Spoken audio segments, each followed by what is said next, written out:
نبی کریم صلی اللہ علیہ وسلم کا خطبہ حجۃ الوداع 9 ذی الحجہ سن 10 ہجری میں آپ صلی اللہ علیہ وسلم نے عرفات کے میدان میں تمام مسلمانوں سے خطاب فرمایا۔ یہ خطبہ اسلامی تعلیمات کا نچوڑ ہے۔ سب تعریف اللہ ہی کے لیے ہے، ہم اس کی حمد کرتے ہیں، اسی سے مدد چاہتے ہیں، اس سے معافی مانگتے ہیں، اسی کے پاس توبہ کرتے ہیں، اور ہم اللہ ہی کے ہاں اپنے نفسوں کی برائیوں اور اپنے اعمال کی خرابیوں سے پناہ مانگتے ہیں۔ جسے اللہ ہدایت دے تو پھر کوئی اسے بھٹکا نہیں سکتا، اور جسے اللہ گمراہ کر دے اس کو کوئی راہ ہدایت نہیں دکھا سکتا۔ میں گواہی دیتا ہوں کہ اللہ کے سوا کوئی معبود نہیں، وہ ایک ہے، اس کا کوئی شریک نہیں، اور میں گواہی دیتا ہوں کہ محمد صلی اللہ علیہ وسلم اس کے بندے اور رسول ہیں۔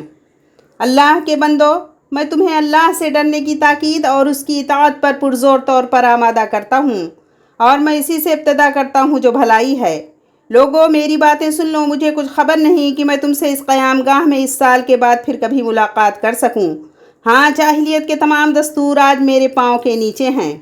اے لوگو، تم سب کا خدا بھی ایک ہی ہے، اور تم سب کا باپ بھی ایک ہے۔ لہٰذا کسی عربی کو کسی اجمی پر، اور کسی اجمی کو کسی عربی پر، کسی گورے کو کسی کالے پر، کسی کالے کو کسی گورے پر کوئی پیدائشی برتری اور فضیلت نہیں ہوگی۔ ہاں، افضل وہ ہے جو پرہیزگار ہو۔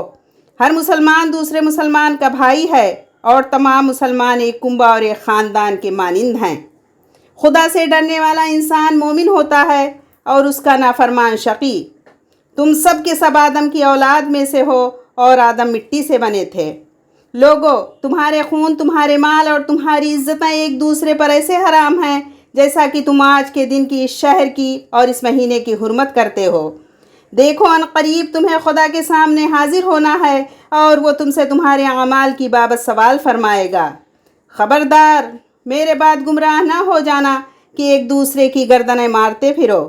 جاہلیت کے قتلوں کے تمام جھگڑے میں ملیا میٹ کرتا ہوں۔ پہلا خون جو باطل کیا جاتا ہے وہ ربیعہ بن حارث عبد المطلب کے بیٹے کا ہے، جس کو بنی حزیل نے قتل کر دیا تھا۔ اگر کسی کے پاس امانت ہو تو اسے اس کے مالک کے پاس ادا کر دے، اور اگر سود ہو تو موقوف کر دیا گیا ہے۔ ہاں، تمہارا سرمایہ مل جائے گا، نہ تم ظلم کرو اور نہ تم پر ظلم کیا جائے گا۔ اللہ نے فیصلہ فرما دیا کہ سود ختم کر دیا گیا ہے، اور سب سے پہلے میں عباس بن عبد المطلب کا سود باطل کرتا ہوں۔ لوگو، تمہاری اس سرزمین میں شیطان اپنے پوجے جانے سے مایوس ہو گیا ہے، لیکن دیگر چھوٹے گناہ ہیں جن میں وہ اپنی اطاعت کیے جانے پر خوش ہے، اس لیے اپنا دین اس سے محفوظ رکھو۔ اللہ کی کتاب میں مہینوں کی تعداد اسی دن سے 12 ہیں جب اللہ نے زمین و آسمان پیدا کیے تھے۔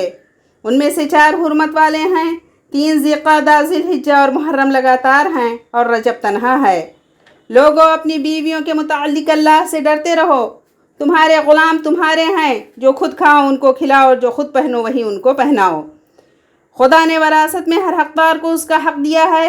اب کسی وارث کے لیے وصیت جائز نہیں۔ عورت کو اپنے شوہر کے مال میں سے اس کی اجازت کے بغیر لینا جائز نہیں۔ قرض ادا کیا جائے، عاریت واپس کی جائے، عطیہ لوٹا دیا جائے، ضامن تاوان کا ذمہ دار ہے۔ مجرم اپنے جرم کا آپ ذمہ دار ہے۔ باپ کے جرم کا بیٹا ذمہ دار نہیں، اور بیٹے کے جرم کا باپ ذمہ دار نہیں۔ اگر کٹی ہوئی ناک کا کوئی حبشی بھی تمہارا امیر ہو، اور وہ تم کو خدا کی کتاب کے مطابق لے چلے، تو اس کی اطاعت اور فرما برداری کرو۔ لوگوں، نہ تو میرے بعد کوئی نبی ہے، اور نہ کوئی جدید امت پیدا ہونے والی ہے۔ خوب سن لو کہ اپنے پروردگار کی عبادت کرو، اور 5 گانا نماز ادا کرو، سال بھر میں 1 مہینہ رمضان کے روزے رکھو، خانہ کعبہ کا حج بجا لاؤ۔ میں تم میں ایک چیز چھوڑتا ہوں، اگر تم نے اس کو مضبوطی سے پکڑ لیا تو گمراہ نہیں ہوگے۔ وہ چیز ہے کتاب اللہ اور سنت رسول۔